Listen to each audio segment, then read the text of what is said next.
Hello, my name's Stuart Nicholson. On today's Hair Energy Report, I want to discuss with you motivating during hard times. And I'd like to take a couple of lessons, if I might, from the recent events with our Prime Minister, Mr. Tony Abbot. As I speak to you, last week he faced a leadership challenge, and I don't think that we're going to hear the end of it at this point, because the margins that he faced were very close. He came through the leadership challenge, but the voting was 39 to 61, which isn't an overwhelming vote of confidence in his favour. Now, what are the lessons that we can take from Mr. Tony Abbot's leadership spill?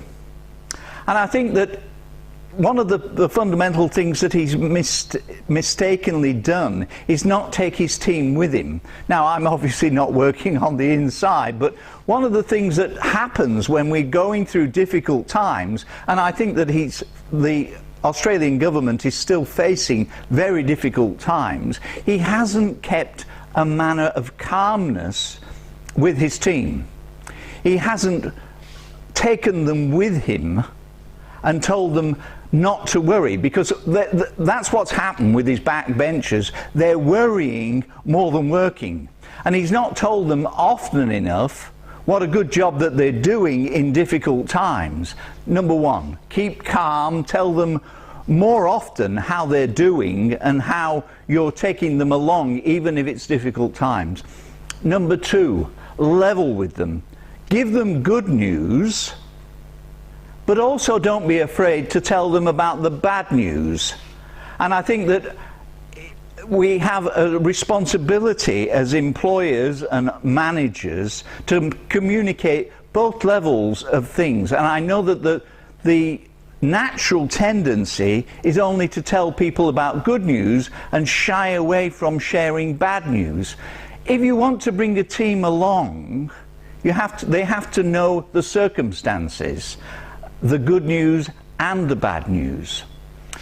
One of the things that I really think that has happened is that we have over control in our management team, in our parliamentary team, and it hasn't been allowed to extend out to the backbenchers and our employees in our business. So don't over control. Resist tossing out your human relationship skills and resorting to using fear, which is what I think's happened in Canberra.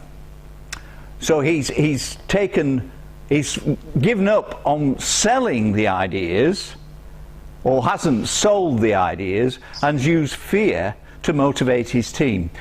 Use teamwork. Teams work well together, harder together, and they support each other. That is the purpose of a team.